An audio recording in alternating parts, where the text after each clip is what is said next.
Chers apprenants, bonjour, bienvenue à l'école à domicile.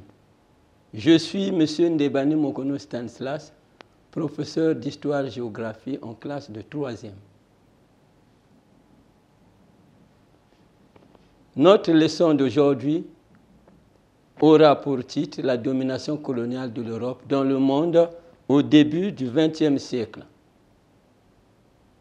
Objectif, au terme de cet apprentissage, tu dois être capable d'identifier les caractéristiques de cette domination coloniale de l'Europe dans le monde au début du XXe siècle. Nous allons passer à une révision et notre révision portera sur 3 questions.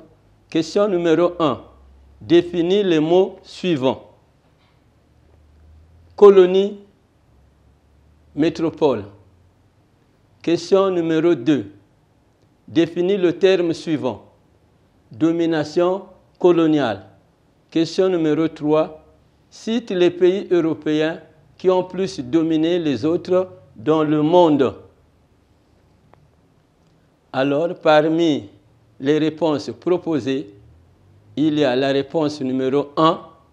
Une colonie est un territoire occupé et administré par un État fort. Par contre, une métropole est un État possédant les colonies. La réponse numéro 2. La domination coloniale est une influence, une exploitation d'un pays devenu colonie avec le temps et de son peuple par un État fort. La question numéro 3 a pour réponse les pays européens qui ont dominé et exploité les autres pays à travers le monde sont la Grande-Bretagne, la France, la Belgique, l'Allemagne, l'Italie et le Portugal. Et devant vous, vous avez un texte support. Voici un texte sur la domination coloniale dans le monde. À la fin du XIXe siècle, les pays européens dominent le monde. Les raisons de cette domination sont multiples. La recherche des marchés pour écouler les produits de la révolution industrielle et la recherche des matières premières.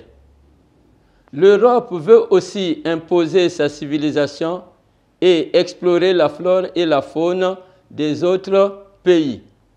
Ces pays européens forment et créent des grands empires coloniaux. L'administration de ces colonies varie selon le colonisateur, ce qui fait qu'on distingue l'administration directe, gouvernement direct de la colonie depuis la métropole par l'intermédiaire des agents de cette dernière et indirect, le maintien auprès de l'autorité métropolitaine des structures traditionnelles. Consigne, après la lecture silencieuse et l'exploitation du texte, répond aux questions suivantes. Et nous avons énuméré 3 questions. La première question dit ceci. Explique le panorama des empires coloniaux. Question numéro 2. Toutes les colonies étaient-elles administrées de la même manière? Question 3. Cite 2 types d'administration des colonies. Nous passons aux réponses. La réponse numéro 1. Dans la domination coloniale, chaque pays européen a créé des vastes empires. Exemple, l'Empire français, l'Empire britannique, l'Empire belge, ainsi de suite.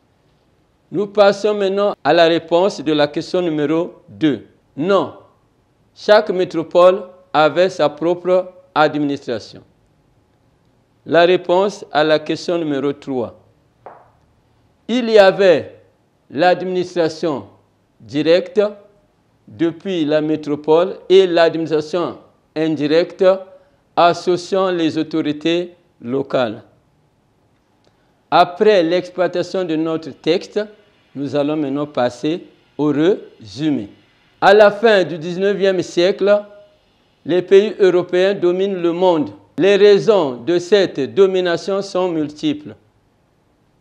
La recherche des marchés pour écouler les produits de la révolution industrielle et la recherche des matières premières. L'Europe veut aussi imposer sa civilisation et explorer la flore et la faune des autres pays. Mes très chers, on vient de clôturer avec le résumé. Maintenant, passons au panorama des empires coloniaux. Les différents empires coloniaux européens sont l'empire colonial britannique, l'empire colonial français, l'empire colonial portugais, l'empire colonial allemand, l'empire colonial italien et l'empire colonial belge. À présent, chers apprenants, passons aux systèmes coloniaux.